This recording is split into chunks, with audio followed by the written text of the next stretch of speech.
Hello అండి, నమస్తే. నేను మీ సంధ్య. వెల్కమ్ టు సంధ్యాస్ వంటల పుస్తకం.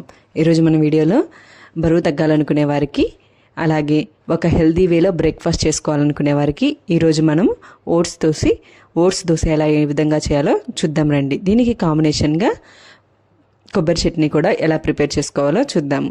చాలా మెత్తగా స్పాంజీగా టేస్ట్ మటుకు చాలా బాగుంటుంది. ఫస్ట్ టైం కనుక మీరు మన వీడియోస్ని చూసినట్లయితే మన ఛానల్ని తప్పకుండా సబ్స్క్రైబ్ చేసుకోండి.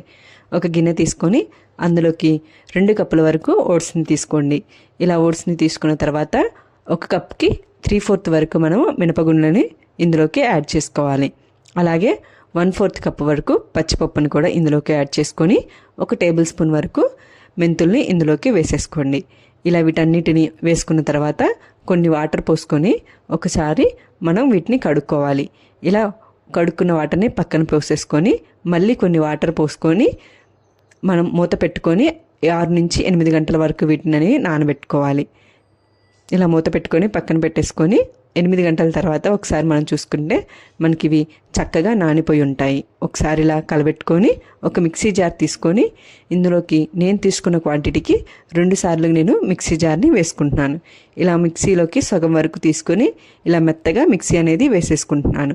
అలాగే మిగిలిన పిండిని కూడా ఇలాగే మనం మిక్సీ వేసేసుకొని ఒకసారి ఈ 2 అనేవి బాగా కలిసిపోయే విధంగా మనం ఇలాగా కలబెట్టుకోవాలి. ఇలా చేత్తో కలబెట్టుకోవడం వలన మనకి పిండి అనేది బాగా పులుస్తుంది.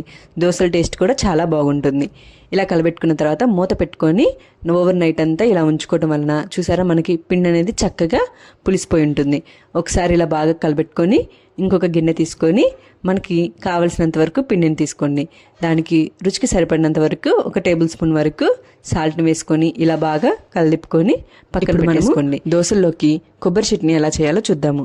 ఒక జార్ తీసుకొని అందులోకి 1 కప్పు వరకు సన్నగా కట్ చేసుకున్నటువంటి పచ్చి కొబ్బరి, 2 టేబుల్ స్పూన్ వరకు శనగగుండ్లు, 4-5 పచ్చిమిరపకాయలని కొంచెం ఆయిల్ వేసుకొని ఫ్రై చేసుకొని ఇందులోకి తీసేసుకోండి.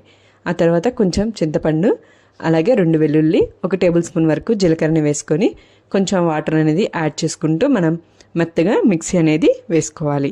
ఇలా మెత్తగా మనం మిక్సీ వేసుకున్న తర్వాత మిక్సీ జార్లో నుంచి ఇంకొక గిన్నెలోకి దీన్ని వేసుకొని కొంచెం రుచికి సరిపడినంత వరకు సాల్ట్ని వేసేసుకోవాలి. మనం పోపు అనేది పెట్టేసుకొని ఈ పోపుని ఇందులో యాడ్ చేసుకొని ఒకసారి బాగా కలబెట్టుకొని పక్కన పెట్టేసుకోండి. దోశల పెనం అనేది పెట్టేసుకొని మనకి దోశల పెనం అనేది బాగా హీట్ అయిన తర్వాత 1 గంట వరకు దోశల పిండిని వేసుకొని ఇలా పల్చాగా దోశల్ని మనం పోసుకోవాలి. దోశని ఇలా పోసుకున్న తర్వాత దోశ అనేది కొంచెం కాలిన తర్వాత కొంచెం ఆయిల్ అనేది వేసుకొని దోశని 2 వైపులా ఇలా తిప్పుకుంటూ మనం దోశ అనేది బాగా కాల్చుకోవాలి. ఇలా 2 వైపుల దోశ అనేది కాలిన తర్వాత పక్కకి ప్లేట్లోకి తీసేసుకొని మిగిలిన పిండితోటి మనకు కావాల్సినంత వరకు దోశల్ని వేసేసుకోండి. ఇలా ఓట్స్ తోటి మనం దోశలు కనుక వేసుకుంటే మన హెల్త్కి చాలా మంచిది. అలాగే బరువు తగ్గాలనుకునే వారికి కూడా ఇదొక చక్కటి రెసిపీ అని చెప్పవచ్చు.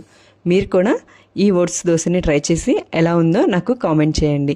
మీకు కనుక నచ్చినట్లయితే లైక్ చేయండి, షేర్ చేయండి. ఇలాంటి మరిన్ని హెల్దీ రెసిపీస్ కోసం మన ఛానల్ని తప్పకుండా సబ్స్క్రైబ్ చేసుకోండి. Thank you for watching.